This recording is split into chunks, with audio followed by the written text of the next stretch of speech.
7 minutos pasan de las 10 de la mañana y ya está con nosotros, como cada 15 días los jueves a esta hora, Cristian Svercek, para asomarse al mundo y ver qué es lo que está pasando más allá. Uy, el mundo no está bien, se viene a pedazos. Se cae a pedazos. Hola Cristian, ¿cómo estás? Buen día. Buen día, ¿cómo estamos? ¿Todo bien? Todo bien, ¿vos así está el mundo? Así está el mundo. Sí, este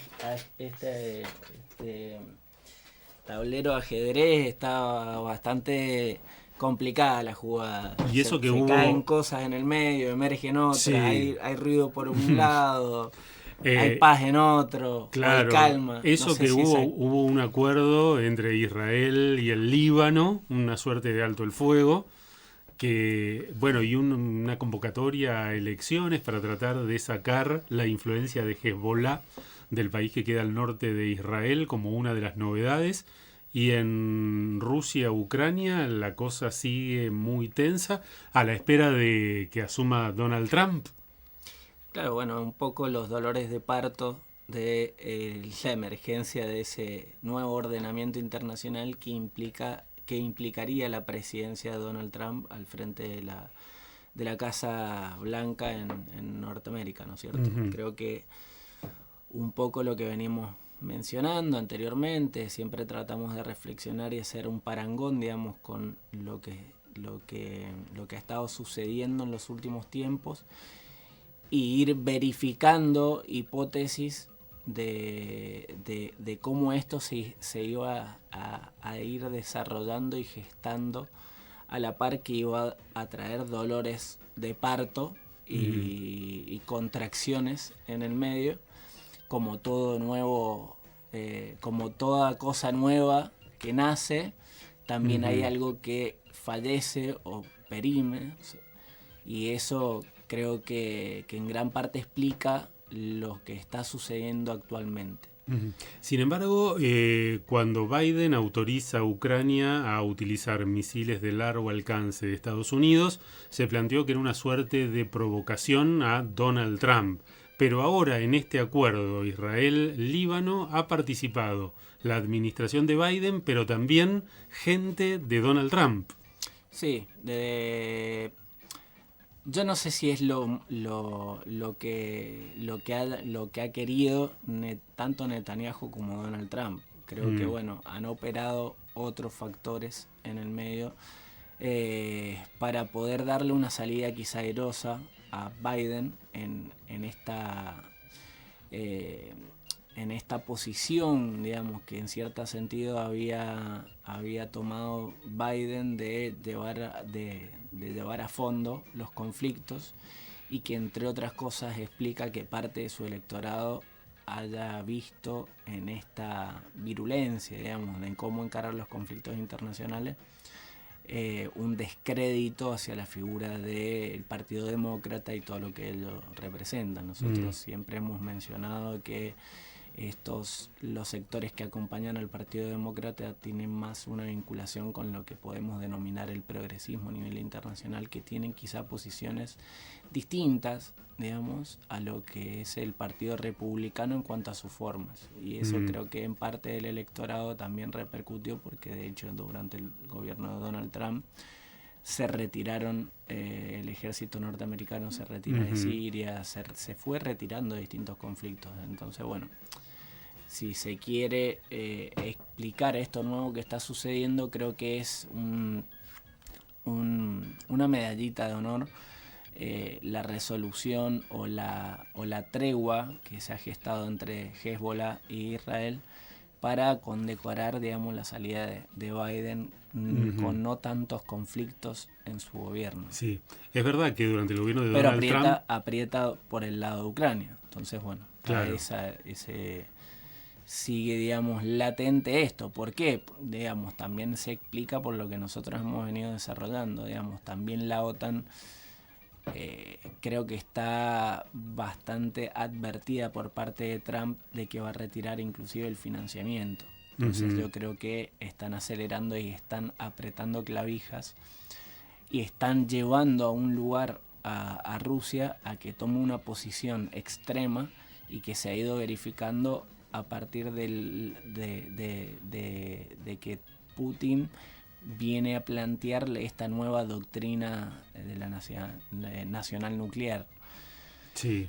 Bueno, creo que entre otras cosas eso es parte de decir, bueno, yo también tengo con qué presionar. Y el último misil hipersónico lanzado por Rusia la semana pasada tiene que ver con eso, porque han apretado, están llevando una posición extrema a Rusia para que afronte costos políticos que no quiere saldar, digamos, por el momento. Sí, pero obviamente. además Rusia ya está habilitando la posibilidad del uso de armas nucleares para repeler ataques convencionales. Esto ya es como pasarse a algunos pueblos. No, sí, seguro, eso no, sin lugar a duda. Pero bueno, a ver, yo creo que es un mecanismo más de presión. De hecho, el misil hipersónico tiene capacidad nuclear y sin embargo no se utilizaron ojivas nucleares dentro de ese misil. En esta oportunidad. En esta oportunidad. Yo creo que es una advertencia. De decir, miren el armamento que puedo llegar a trasladar a cierto conflicto y que puede definir en gran parte una catástrofe a nivel mundial. Yo no quiero esto, pero me están de alguna forma llevando a que arrinconando a través del avance de la OTAN, que ha permitido, entre otras cosas, que se utilicen, si de una parte se utiliza armamento de tipo nuclear, ni siquiera se ha utilizado armamento nuclear específicamente, sino de tipo nuclear, porque puede tener capacidad nuclear, pero no la han utilizado como tal. Habiliten de la misma forma hacerlo desde la OTAN, pero en defensa de Ucrania. Entonces, bueno, se están tensando, digamos, el conflicto ahí, evidentemente. Claro, pero el componente nuclear, yo no sé si habíamos llegado tan lejos desde aquel planteo de la destrucción mutua asegurada, que logró que haya una suerte de equilibrio y que se desechara esa alternativa nuclear. Yo creo que se va a desechar justamente a partir de la asunción de Donald Trump. Un poco el planteo es este: cuando yo llegué se acaban 24 horas, como una forma metafórica quizá de decirlo, pero me parece que pone fin a un conflicto desfinanciando a uno de los organismos principales donde Estados Unidos había colocado gran parte de su contraofensiva en Europa, que era la OTAN. Bueno, si Donald Trump decide desfinanciar la OTAN, apartarse del G20, apartarse del G7, apartarse de los organismos internacionales, que entre otras cosas moldearon esa globalización vigente, que es la que está falleciendo y en pos de esta nueva aparición, de este nuevo ordenamiento internacional, bueno, se tendrá que dar otro molde internacional y otras instituciones quizá. Claro, porque el argumento de Rusia es que fue defensivo el ataque a Ucrania por el hecho de que Ucrania, al querer pertenecer a la Unión Europea y formar parte de la OTAN, iba a tener Rusia en su frontera a las fuerzas de la OTAN, y esa era una amenaza a Rusia. Por eso el ataque. Si Donald Trump desfinancia la OTAN, se cae ese asedio o esa amenaza a Rusia. Exactamente. Y de ahí la vinculación Donald Trump-Putin. Exacto. Esa alianza de la que hemos mencionado anteriormente, una alianza que tiene que ver con inclusive cuestiones geopolíticas, porque tanto los intereses de uno como de otro no se interfieren cuando hay alguien que quiere disputar esto, y en eso hemos mencionado el carácter de China como tercero en disputa, China y algunos países aledaños, que entre otras cosas querían terciar, digamos, en esta discusión, y me parece que, bueno, tanto desde Rusia como Estados Unidos siempre han mantenido la idea de seguir manteniendo su dominio con otro esquema, porque no es el esquema de la globalización, sino que es otro esquema. Así como la caída del muro de Berlín fue un antes y un después, fue un parangón en la historia, creo que la asunción de Donald Trump implica una modificación, si bien puede ser grandilocuente plantearlo así, me parece que es una definición, un parteaguas por todo lo que implica a nivel internacional y su incidencia a nivel internacional en las instituciones que moldearon esa globalización. Sí, el tema es que los demócratas en Estados Unidos dicen, bueno, si termina la guerra va a tener consecuencias nefastas para Ucrania porque Rusia se va a ir anexándose un montón de territorios ucranianos, que no es la mejor solución, aun cuando a simple vista parezca que sí, terminar rápidamente con ese conflicto. Bueno, es parte de la discusión acerca de tener un posicionamiento inteligente a nivel internacional. Vos no te podés mandar a decir y alinearte así como así si no tenés en cuenta ciertas consecuencias. Creo yo que lo que hizo Zelensky a la hora de asumir un conflicto con una potencia como es Rusia, quizá apelando a la posibilidad de que la OTAN salga en defensa de eso. Y bueno, estás tensando en una situación que vos sabés que podés llegar a explotar y que puede llegar a explotar inclusive tu propio país y la división de tu propio país. Entonces, bueno, yo creo que va a quedar una parte de Ucrania muy reducida, la parte ucraniana más vinculada a lo agropecuario o al agro, que es una de las tierras más importantes, porque a Estados Unidos quizá le interesa esto, mantener esto, pero toda la parte metal mecánica, que es aquella parte donde la antigua ex Unión Soviética tenía preeminencia, digamos, en toda esa zona y que, bueno, que necesita de alguna forma para seguir abasteciendo su armamento, su gran poderío en términos militares y armamentísticos, que es Rusia hoy, además de gran proveedor de energía gasífera. Cristian, y en Medio Oriente Israel dice, nosotros no vamos a negociar con terroristas, la intención es terminar con Hamas, con el asedio de Gaza, y también de terminar con Hezbollah, acordando un llamado a elecciones en el norte para que un nuevo gobierno sea menos dependiente de Hezbollah. Yo creo que eso se explica de alguna forma darle aire a Israel, porque bueno, evidentemente estaba teniendo una serie de conflictos a la hora de incursionar en tantos flancos abiertos. Y creo que paralizar uno de los flancos le permite reunir la tropa, por así decirlo, y poder encarar más fortalecido su disputa con Hamas. Y en esa disputa se queda Hamas sin sus aliados primordiales. Porque van cercando a Irán, van cercando a Hezbollah, entonces se quedan sin algunos círculos, digamos, sin algunas patas de ayudas que tenía Hamas hasta el momento. Claro, en este acuerdo Hezbollah no puede asistir. Hezbollah sale en defensa de Hamas a partir del 8 de octubre del año pasado. Producto de los atentados llevados adelante por Hamas el 7 de octubre. Entonces, bueno, calmar una partecita implica, bueno, reordenemos este conflicto y a partir de esto vamos a ver cómo avanzamos. Si avanzamos con una tregua o avanzamos definitivamente a la eliminación, digamos, de Hamas y la ocupación de la Franja de Gaza. O se acuerda que ya ha salido parte de la Autoridad Nacional Palestina, digamos, que está en Cisjordania, tiene su capital ahí, su gobierno en Cisjordania, a plantear de que la única solución a este conflicto es el reconocimiento internacional de Palestina como un Estado.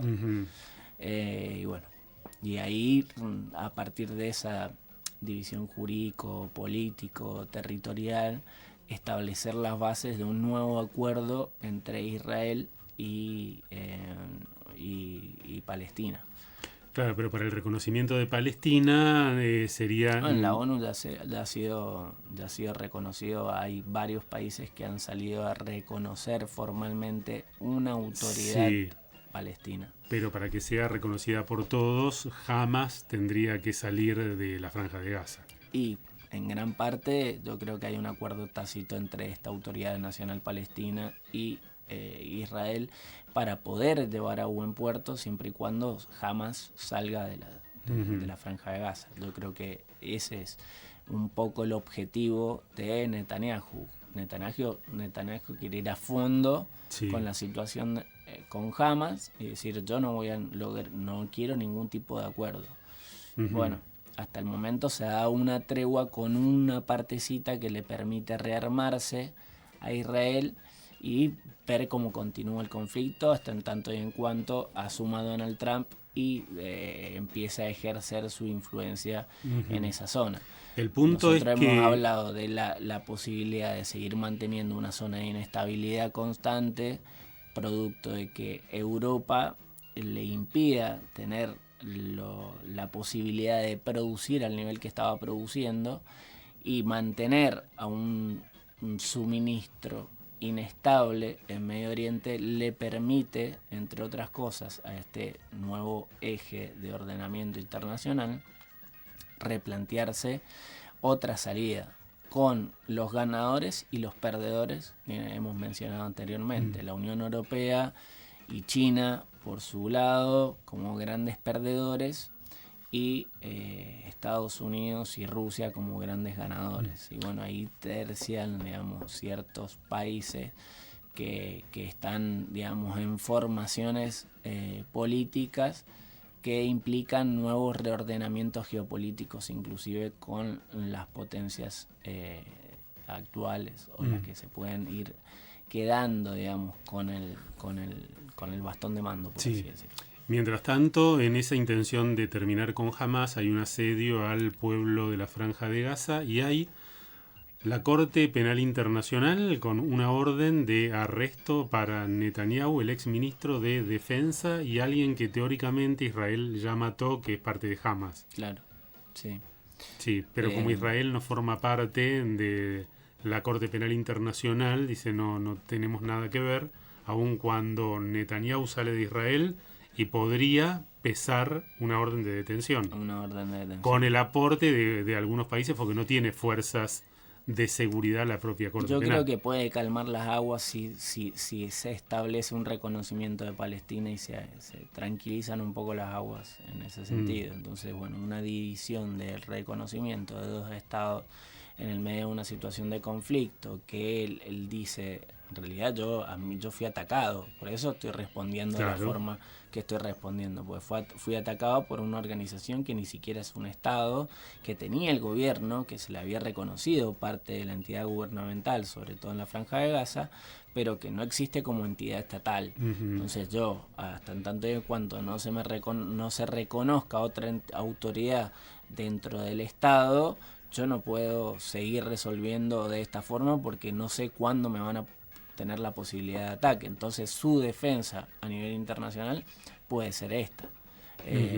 Y creo que, bueno, en gran parte lo que nosotros venimos planteando es si se da la posibilidad, en el caso hipotético de que se reconozca, yo creo que, bueno, se calmarán las aguas y se verá la figura de Netanyahu.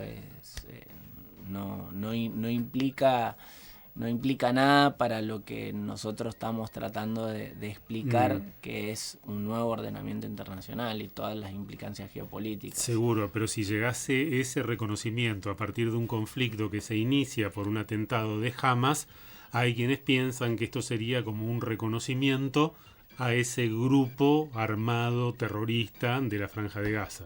Sí, pero bueno, en cierto sentido sigue manteniendo la inestabilidad constante, digamos. Nos vamos midiendo quién es el nuevo sheriff en Nuevo Oriente, en Medio Oriente, y si es Irán o si sigue siendo Israel. Bueno, se verá.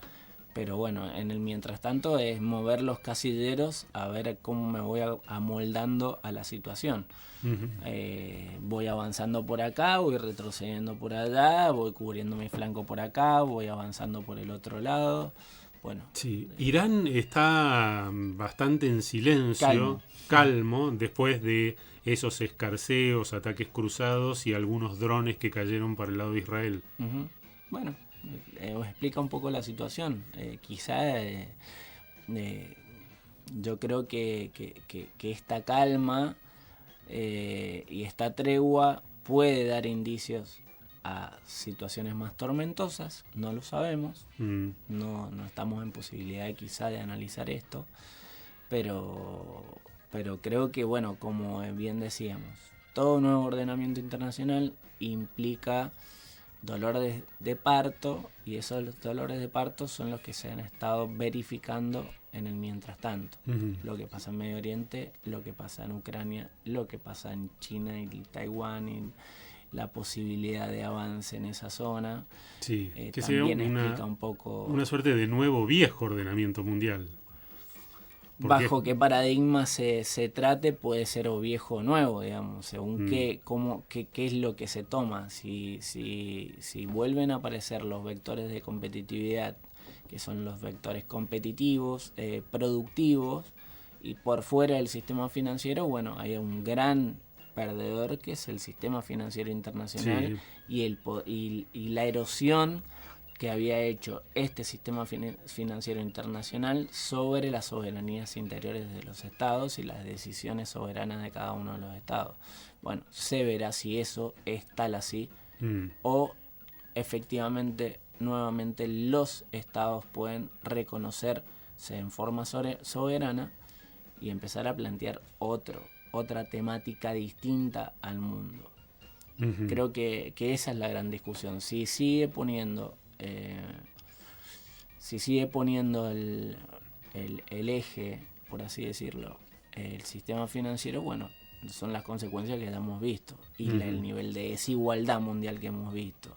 Si ahora vuelven los estados nacionales a hacer lo que en algún quizás momento fueron y empiezan a aparecer nuevas posibilidades de encarar en forma soberana estrategias internacionales que impliquen un reconocimiento de esto como tal y que no haya que no medie el nivel de desigualdad que implica que haya algunos pocos que puedan consumir mientras haya muchos otros que no lo puedan hacer en el mundo. Creo que bueno, en gran parte eso es lo que ha implicado la globalización. Eso está cayendo, bueno, se verá cómo estos se ordenan nuevamente bajo otros vectores de producción, de productividad, y los estados tendrán que posicionarse en forma inteligente para saber cómo desarrollarse. Lo veremos en los próximos capítulos. Lo veremos. Cristian, muchas gracias. Muchísimas gracias.